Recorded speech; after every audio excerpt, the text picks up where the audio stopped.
ജീവിതത്തെ നമ്മൾ ഒറ്റയ്ക്ക് നേരിടാൻ പഠിക്കണം. കാരണം എന്താ അറിയോ?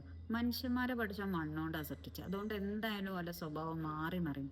ഇന്ന് സ്നേഹിച്ചോല് നാളെ സ്നേഹിക്കണം എന്നില്ല. അതേപോലെ ഇന്ന് കൂടുള്ളവര് നാളെ കൂടെ ഉണ്ടായിക്കൊള്ളണമെന്നില്ല.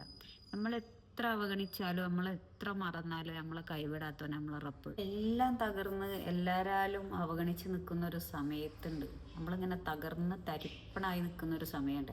ആ ഒരു സമയത്ത് ഇങ്ങനെ നമ്മൾ ഉള്ളിൽ നിന്ന് ഇങ്ങനെ ഒരാൾ ഉയർന്നു വരും. ഉള്ളിൽ നിന്ന് ഇങ്ങനെ ഒരു പ്രതീക്ഷ ഉയർന്നു ഇങ്ങനെ വരുന്നതാണ് അല്ലേ? അത് തരുന്നതാരാ? നമ്മളെ റബ്ബാ.